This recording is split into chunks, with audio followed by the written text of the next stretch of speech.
Ghost of a Memory by Phoenix Boy. Chapter 24. As predicted, Arnold was officially summoned home the next day. His trunk was packed, and all of the house shook his hand solemnly as he left for what might be the last time. They weren't stupid. All of the older ones knew exactly what his father had planned for him. The younger ones knew at least that it was bad. He wouldn't be forgotten.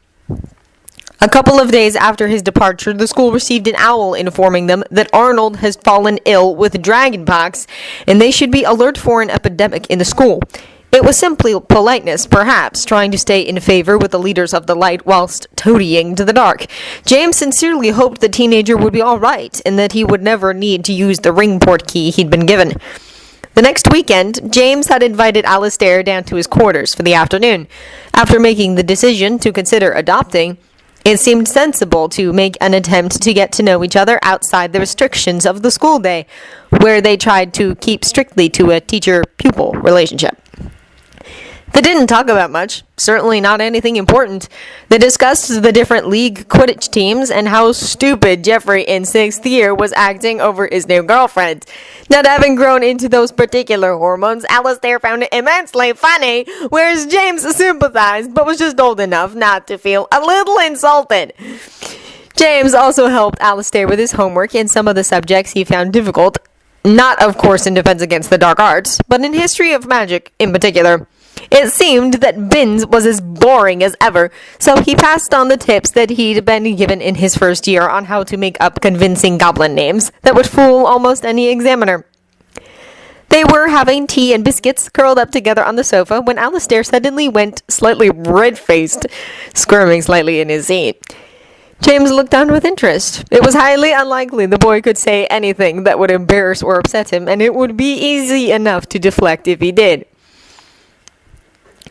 He waited a few minutes, seeing if he'd say it without prompting. It quickly became apparent that he believed it far too embarrassing.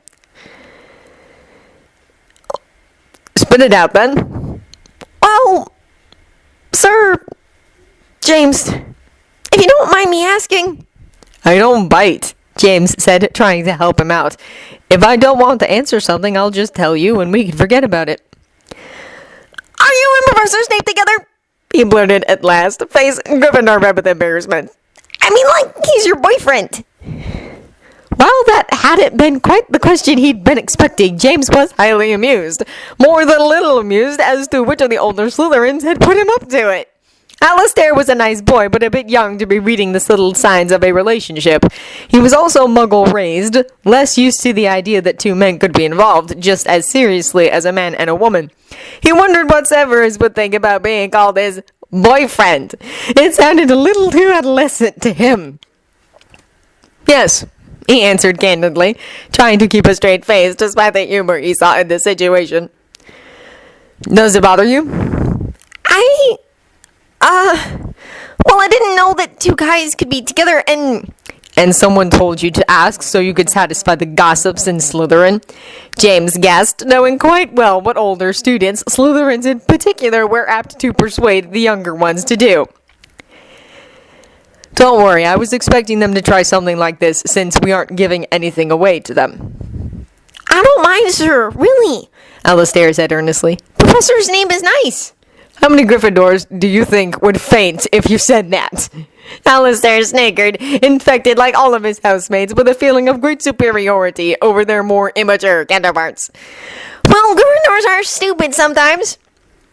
True. Now, I was going to wait until you were a bit older before explaining things to you, but I'll give you a basic explanation. When you get a man who loves men rather than women, he's called a homosexual, but I don't think anyone your age would use that word. They might be more likely to say the man is gay or queer or something along those lines. Either way, it happens in both the wizarding and muggle worlds, but people are more open about it in the wizarding world. Here, the idea is that you love a person for their personality, not for their gender. You know about Charlie and Oliver, don't you? I thought they were just friends, Alistair admitted innocently. Like me and Simon. But you can't have children without a woman, can you? Well, not in that sense, James said carefully, trying very hard not to be the one to explain about the mechanics of sex. That task would fall to Madame Pomfrey for the girls and probably Severus for the boys. Whatever happened, it wouldn't be him. We can adopt, though, and there are spells we can use so that it's like we're really a child's parent by blood as well. It means that there aren't many children who have to live in orphanages. Are you going to get married? Alistair asked, not seeming to realize that it might not have been discussed.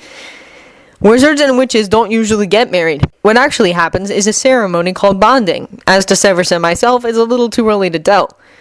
Will you still want me if you're living with him? James felt a surge of sympathy for the little boy who thought he was about to lose him so soon after his parents. Feeling awkward, he put an arm around his shoulders. Alistair, I said I would look after you. Severus has also told you he'd look after you. Do you think that the fact that we live together would make any difference? I've always wanted to have children, and I wouldn't give you up for anything. What brought this on? Severus asked from behind him. I thought you were having tea, not a heart-to-heart confession. James jumped. He hadn't heard him come in. Alistair had gone bright red again. Someone told Alistair about us being together, so I was explaining to him, James managed to say casually. Oh, older Slytherin, I imagine, with suspicions but no concrete proof. We were just clearing up a few misconceptions, that's all. Do you want some tea? Now you sound like Albus. Milky, if you would, please. Do you understand now, Alistair? Yes, sir. You're welcome to come to talk to either of us at any time, Severus reminded him gently. He then changed the subject to a less personal one. What do you think of our chances for the Hufflepuff game? James seems to think we should be worried about their beaters.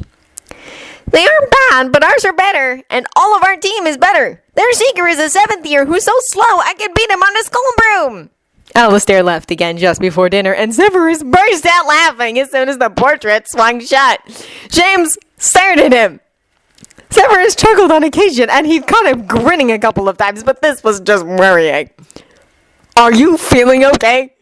He asked, getting a little scared. You really gave him the talk. Severus gasped, attempting to calm himself down. The look on your face. James scowled. It had been very difficult for him without the chance to think about what to say, and now Severus was laughing at him. Then he smirked slightly. About all I told him was that it was possible for two guys to be together and that we still wanted him. I left all the mechanics of it for you. I'll warn you that he's a complete innocent. I think his mother kept him very sheltered. He didn't even know that two men together was even possible. Severus sobered up immediately, thinking of all the awkward questions he'd be faced with when speaking to Alistair and his male year-mates in their 3rd year. He'd become used to the wizarding children and outgoing independent muggleborns that were common in Slytherin. The fact that someone could be 11 without even knowing about sex was, quite frankly, astonishing. Sorry for laughing, he said, thinking about the teasing he'd get when the talk came round. You just looked so uncomfortable and serious trying to explain it to him, and he was even worse than you. I was trying very hard not to get into anything specific. I wonder how long it will take for the rumors to spread. Do you mind? Not particularly. At least if they know I'm exclusively gay, and it's not just rumors, I won't get the girls... Oh dear. What? Valentine's Day is in less than a month. The day of the Slytherin versus Hufflepuff Quidditch match dawned sunny and warm, much to the relief of the Hufflepuff team. They knew that the Slytherins had been unlucky in the timing of their training sessions and had to cope with snow, hail, and high winds. Besides, it was very uncomfortable flying in the cold. Your hands tended to go numb, whatever warming charms you used on them. Severus and James sat in the front row of the teacher's box, James clad proudly in his new Slytherin robes as befitted the team coach.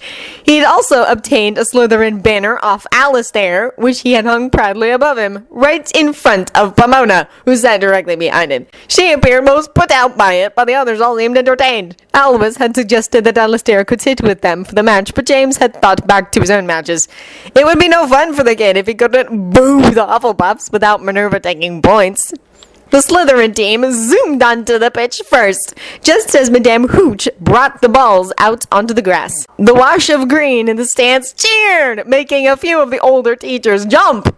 James was pleased to see a few of the Ravenclaws joining them as he tapped his wand on the banner, and it began to boom out, Slytherin! But Mama Sprout looked like she was about to be sick. While normally an amiable sort of person, she got very competitive when her house was playing.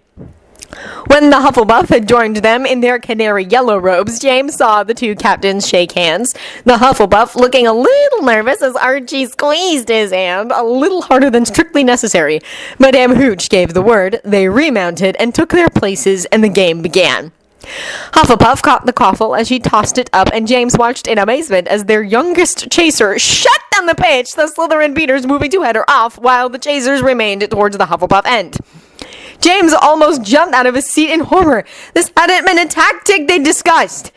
The keeper caught the shot and used his broom to send the quaffle shooting back down the pitch well past the Hufflepuff team, who had moved forwards to support their teammate. The Slytherins were then able to move forwards and score in the confusion. James allowed a smile of approval to sneak onto his face as he watched the commentator flick the score panel and gift endpoints to Slytherin. In an arrow formation, the chasers shot around the stadium in a victory lap, quickly returning to their positions to meet the next offensive.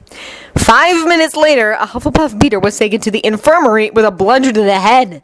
The Slytherin beater responsible claimed it was an accident, his counterpart's ineptitude at aiming, and was given the benefit of the doubt. It was certainly a shot that could have been countered, even if it was frowned upon. The game continued, Hufflepuff a player down. After 5 more Slytherin goals, Hufflepuff managed to score, and the Hufflepuff and Gryffindor stands went wild.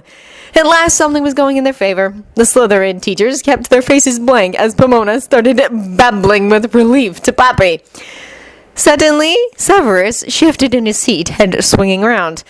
James followed his gaze to see a blur of yellow twirling around one of the boxes to their right, the Slytherin Seeker close behind and gaining. For his first year on the team, the kid was really doing remarkably well. This would be his second catch if he made it. As they rounded the tower and came back into view, they were no longer racing as strongly. The snitch appeared to have vanished. There was a collective sigh from the stands. Chaser action was good, but nothing could quite match the speed or the danger that came from the Seekers. It was an hour later before the Seekers moved again from their position high above the rest of the players. This time, it was Davis in the lead, the smaller figure diving almost straight down, arm outstretched, the Hufflepuff in his wake. Even the chasers seemed to pause for a moment watching. The Seekers neared the ground 50 meters, 30, 20. A cheer went up from the stands, deafening everyone.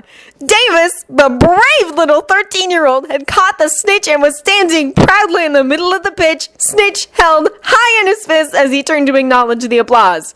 A moment later, he was swamped by his teammates and swung up on their shoulders as they bore him, still holding onto his prize, back to the castle.